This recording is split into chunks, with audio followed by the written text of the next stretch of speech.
Hello, ಎಲ್ಲರಿಗೂ ಯೇಸು ಕ್ರಿಸ್ತನ ಮಧುರವುಳ್ಳ ನಾಮದಲ್ಲಿ ನಿಮ್ಮೆಲ್ಲರಿಗೂ ಹೃದಯಪೂರ್ವಕವಾದ ವಂದನೆಗಳು.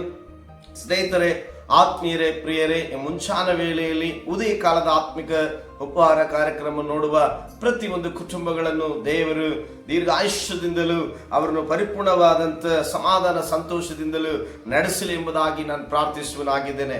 ಸ್ನೇಹಿತರೆ, ಪ್ರಿಯರೇ, ಪ್ರತಿನಿತ್ಯದ ಹಾಗೆಯೂ ಈ ದಿನವೂ ದೇವರು ಕೊಟ್ಟಂತ ವಾಕ್ಯವನ್ನು ನಾವು ಧ್ಯಾನ ಮಾಡಿಕೊಳ್ಳೋಣ. ಈ ದಿನ ಈ ಕಾಲಘಟ್ಟದಲ್ಲಿ ಮನುಷ್ಯ ಅಂದ್ರೆ ನಾವು ಕರ್ತನ ರಾಜ್ಯಕ್ಕೆ ಸೇರಬೇಕಾದಂಥವರು ಹೇಗಿರಬೇಕೆಂಬುದಾಗಿ ಆ ಆದಿಯಲ್ಲಿ ಇದ್ದಂಥ ಒಬ್ಬ ವ್ಯಕ್ತಿಯನ್ನು ದೇವರು ಈ ದಿನ ನಮಗೆ ಪರಿಚಯಿಸಿ ಆ ಒಂದು ಮಾರ್ಗದಲ್ಲಿ ನಾವು ಕೂಡ ಜೀವಿಸಬೇಕೆಂಬುದಾಗಿ ಈ ದಿನ ಕರ್ತನಾದ ಯೇಸು ಕ್ರಿಸ್ತನು ಆತನ ವಾಕ್ಯದಿಂದ ನಮಗೆ ತಿಳಿಪಡಿಸುವನಾಗಿದ್ದಾನೆ. ಆ ವಾಕ್ಯ ಯಾವುದೆಂಬುದಾಗಿ ನಾವು ನೋಡಿಕೊಳ್ಳೋಣ. ಅಂದ್ರೆ ಸತ್ಯವೇದದಲ್ಲಿರುವಂಥ ಪ್ರಾರಂಭದ ಪುಸ್ತಕ, ಆದಿಕಾಂಡ ಪುಸ್ತಕ, ಆ ಪುಸ್ತಕದಲ್ಲಿರುವ 7ನೇ ಅಧ್ಯಾಯ 1ನೇ ವಚನ ಹೀಗೆ ನಮಗೆ ಹೇಳುವಂಥದ್ದಾಗಿದೆ. ಆಗೋ ಯೆಹೋವನು ನೋಹನನಿಗೆ, ನೀನು ನಿನ್ನ ಮನೆಯವರೆಲ್ಲರೂ ನಾವೆಯಲ್ಲಿ ಸೇರಿರಿ, ಈಗಿನವರಲ್ಲಿ ನೀನೊಬ್ಬನೇ ನನ್ನ ಮುಂದೆ ನೀತಿವಂತನಾಗಿ ನಡೆಯುವುದನ್ನು ನೋಡಿದ್ದೇನೆ. ದೇವರಿಗೆ ಸ್ತೋತ್ರ ಹೇಳುತ್ತೇನೆ.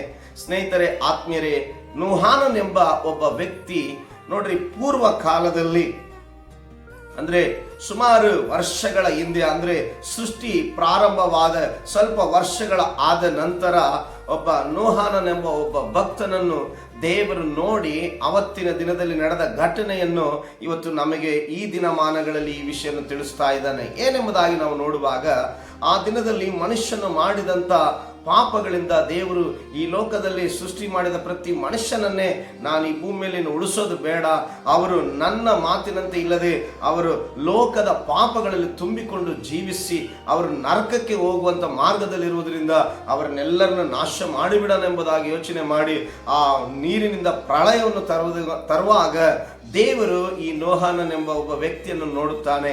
ಈತನೊಬ್ಬಾತನೇ ಮಾತ್ರವೇ ನೀತಿವಂತನಾಗಿ ಕಾಣುತ್ತಾನೆ. ಹೇಗಂದ್ರೆ ಆವತ್ತಿನ ದಿನದಲ್ಲಿ ಅಲ್ಲಿ ತುಂಬಾ ಪಾಪ ನಡೀತಿದೆ. ಕುಡಿತಾ ಇದ್ದಾರೆ, ಮಜಾ ಮಾಡ್ತಾ ಇದ್ದಾರೆ, ವ್ಯಭಿಚಾರ ಮಾಡ್ತಾ ಇದ್ದಾರೆ, ಕಳ್ತನ, ದರೋಡೆ, ವಿಧ ವಿಧವಾದಂಥ ಕಾರ್ಯಗಳು ನಡೀತಿದ್ದರೂ ಕೂಡ ಈ ಮನುಷ್ಯನು ಮಾತ್ರ ನೀತಿವಂತನಾಗಿ ಯಾವುದೇ ಕಾರ್ಯಕ್ಕೆ, ಪಾಪದ ಕಾರ್ಯಕ್ಕೆ ಕೈ ಇಡದೆ ಆತನನ್ನು ಪರಿಶುದ್ಧತೆಯಿಂದ ನಡೆಸಿಕೊಂಡು ಹೋಗುತ್ತಿರುವುದರಿಂದ, ತನ್ನ ಕುಟುಂಬವನ್ನು ಪರಿಶುದ್ಧತೆಯಿಂದ ಕಾಪಾಡಿಕೊಂಡು ಹೋಗುತ್ತಿರುವುದರಿಂದ ದೇವರು ಈ ನೀತಿವಂತನನ್ನು ನೋಡಿ ಅವರೆಲ್ಲರಿಂದ ಅಂದ್ರೆ ಆ ಒಂದು ನೀರಿನಿಂದ ನಾಶ ಮಾಡುವಂತ ಆ ದಿನದಲ್ಲಿ ಆ ಎಲ್ಲರಿಂದ ಇವರನ್ನ ಬಿಡಿಸಿ ದೇವರು ಇವರನ್ನು ಒಂದು ಒಳ್ಳೆಯ ನಾವೆಯಲ್ಲಿ, ಅಂದ್ರೆ ಸಾಯಲಾರದಂತೆ ಒಂದು ಒಳ್ಳೆಯ ನಾವೆಯಲ್ಲಿ ಅವರನ್ನಿಟ್ಟು ಕಾಪಾಡುತ್ತಿರುವುದನ್ನು ನಾವು ನೋಡ್ತಾ ಇದ್ದೇವೆ. ಸ್ನೇಹಿತರೆ, ಪ್ರಿಯರೇ, ನಿಜವಾಗ್ಲಿ ದೇವರು ನೀತಿವಂತರನ್ನು ಕಾಪಾಡುವವನೆಂಬುದಾಗಿ ಇವತ್ತು ನಮಗೆ ವಾಕ್ಯ ತಿಳಿಪಡಿಸುವಂಥದ್ದಾಗಿದೆ. ಯಾಕೆ ಅಂದ್ರೆ ದೇವರು ಬರುವ ದಿನಗಳಲ್ಲಿ, ಅಂದ್ರೆ ಈ ಕಾಲಘಟ್ಟದಲ್ಲಿ ಇರುವಂತ ಪರಿಸ್ಥಿತಿಗಳನ್ನು ನಾವು ನೋಡುವಾಗ ಎಂತ ಮನುಷ್ಯನ ಮೇಲಾದ್ರೂ ಕೂಡ ಪಾಪ ಹುಟ್ಟಿಕೊಂಡು ಬರುವಂಥದ್ದನ್ನು ನಾವು ನೋಡ್ತಾ ಇದ್ದೇವೆ. ನಮ್ಮ ಆತ್ಮಿಕತೆಯನ್ನು ಕೆಡಿಸುವಂತ ಪಾಪ, ನಮ್ಮ ಪರಿಶುದ್ಧತೆಯನ್ನು ಹಾಳು ಮಾಡುವಂತ ಪಾಪಗಳು ವಿಧ ವಿಧವಾದ ರೀತಿಯಲ್ಲಿ ಬಂದು ನಮ್ಮನ್ನು ಆ ನೀತಿವಂತಿಕೆಯಿಂದ ತಪ್ಪಿಸುವಂಥದ್ದನ್ನು ನಾವು ನೋಡ್ತಾ ಇದ್ದೀವಿ. ಆ ಕಾರಣದಿಂದ ಎಷ್ಟೇ ಪಾಪಗಳು ನಮ್ಮ ಕಣ್ಣು ಮುಂದೆ, ನಮ್ಮ ಅಗಲು ಬಗಲಲ್ಲಿ ಇದ್ದರೂ ಕೂಡ ಅದನ್ನು ನಮಗೆ ಅಂಟಿಕೊಳ್ಳದ ಹಾಗೆ ನಾವು ಕ್ರಿಸ್ತನಾದ ಯೇಸು ಕ್ರಿಸ್ತನಲ್ಲಿ ಪರಿಶುದ್ಧವುಳ್ಳವರಾಗಿ ಆತನ ವಾಕ್ಯಗಳಿಂದ ಪ್ರತಿದಿನ ನಾವು ಜೀವಿಸುವುದಾದರೆ ಖಂಡಿತವಾಗಿಯೂ ನೋಹನನಂತೆ ನೀತಿವಂತರಾಗಿ ಇರಲಿಕ್ಕೆ ಸಾಧ್ಯವಾಗ್ತದೆ. ನೋಹನನ ಕುಟುಂಬವನ್ನು ಕಾಪಾಡಿದಂತೆ ದೇವರು ಆತನು ಬರುವ 2ನೆಯ ಮರಣದಲ್ಲಿ ನಮ್ಮನ್ನು ಕೂಡ ಆತನ ಕಾಪಾಡಿ ಆತನ ಶಾಶ್ವತವಾದ ಪರಲೋಕ ಎಂಬ ನಾವೆಯಲ್ಲಿ ನಮ್ಮನ್ನಿಟ್ಟು ನಡೆಸುವುದಕ್ಕೆ ದೇವರು ಶಕ್ತನಾಗಿದ್ದಾನೆ. ಅದಕ್ಕಾಗಿ ಸ್ನೇಹಿತರೆ, ಪ್ರಿಯರೇ, ಆತ್ಮೀಯರೇ, ಮುಂಜಾನೆ ನೋಡುತ್ತಿರುವಂತ ಈ ಕಾರ್ಯಕ್ರಮ ನೋಡ್ತಿರುವಂತ ಪ್ರತಿಯೊಬ್ಬರಿಗೂ ದೇವರು ಎಚ್ಚರಿಸ್ತಾ ಇದ್ದಾನೆ. ನೋಹನನಂತೆ ನೀವು ಈ ಕಾಲಘಟ್ಟದಲ್ಲಿ ನೀತಿವಂತರಾಗಿರಬೇಕೆಂಬುದಾಗಿ, ಯಾಕಂದ್ರೆ ನಾನು ಬರುವ ದಿನ ಹತ್ತಿರವಾಗಿದೆ ಎಂಬುದಾಗಿ ದೇವರು ಎಚ್ಚರಪಡಿಸುತ್ತಾ ಇದ್ದಾನೆ. ಸ್ನೇಹಿತರೆ, ಆತ್ಮೀಯರೇ, ನೀತಿವಂತಿಕೆಯನ್ನು ಕಾಪಾಡಿಕೊಳ್ಳ್ರಿ. ಎಲ್ಲಾ ಪಾಪಗಳಿಂದ ದೂರವಿದ್ದು ನೀವು ನೀತಿಯಲ್ಲಿ ಬದುಕಿ ಬಾಳರಿ ಎಂಬುದಾಗಿ ಹೇಳುತ್ತಾ ನಿಮಗಾಗಿ ನಾನು ಪ್ರಾರ್ಥಿಸುವವನಾಗಿದ್ದೇನೆ.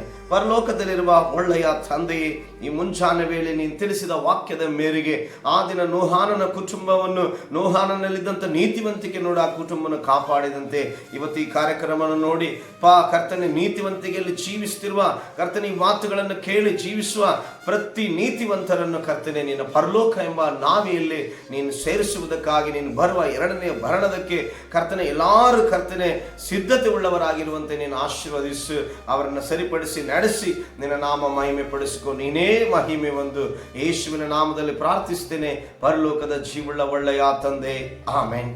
ಎಲ್ಲರಿಗೂ thank you. God bless you. ದೇವರು ನಿಮ್ಮನ್ನು ಆಶೀರ್ವದಿಸಲಿ.